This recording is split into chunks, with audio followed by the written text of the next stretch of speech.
சிவனே என்று இருப்பவர் அல்ல சிம்பு. ஆனாலும் அவர் ஒரு சிவபக்தர். மனதுல பட்டதை படக் படக்கென போட்டு தாக்குவதில் அப்பா டீயரை போலதான் இந்த சிம்புவும். நயன்தாரா லவ்வுக்கு வாழ்த்து சொல்லும் பக்குவமும், அவங்க கல்யாணத்துல நான் கலந்துப்பேன் என்கிற பெருந்தன்மை, இப்படி சிம்புவின் பட்ட வருத்தமான பேச்சுக்கு ஆஹா போடும் உலகம் சமயங்களில ஜர்க்காவதுதான் கொடுமை. இப்போது திருவாளர் பொதுஜனத்தை ஜர்க்காக விட்டுருக்கிறார் சிம்பு. எப்படி அப்படின்னு கேட்டீங்கன்னா, சக கலைஞர்களில் ஒருவரான ஜிவி பிரகாஷ்குமாரை போட்டு தாக்கிய வகையில். அச்சம் என்பது மடமேடா வெளியாகிற அதே நாள்ல தான் வருவதாக இருந்தது ஜிவி பிரகாஷ் நடித்த கடவுள் இருக்கான் குமார். ஆனா மோடியின் பொருளாதார கொள்கை குமாருக்கு சில சங்கடங்களை கொடுக்கும் என்பதை அறிந்ததால் ஒரு வாரம் தள்ளி போனது படம். தனி ஒருவனாக வந்த அச்சம் என்பது மடமேடா செல்லாத நோட்டு பிரச்சனைக்கு நடுவிலும் செல்லுபடியானதுதான் பெரிய ஆச்சரியம். படம் ஹிட், கலெக்ஷனும் சூப்பர் என்பதால் மறுபடியும் சிம்புவின் தெம்பில் 4-5 லிட்டர் ஒட்டக பால் கலந்தது. சும்மா இல்லாம ஜிவி பிரகாஷின் ட்விட்டர் பக்கத்தை நோன்றுபார் போல. அங்க நெஞ்சை நிமிர்த்தி கொண்டு நின்றபடி போஸ்ட் கொடுத்து வரும் ஜிவி ஒரு ட்வீட் போட்டிருக்கிறாரு. அதுல கடவுள் இருக்கான் குமார் பிளாக் பஸ்டர் ஹிட் என்று குறிப்பிட்டு விட்டார். இதுல பொங்கி பிரவாகமான சிம்பு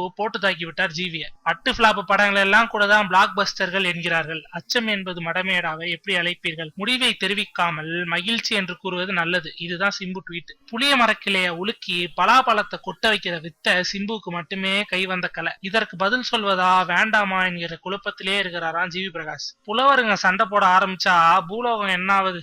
அமைதி.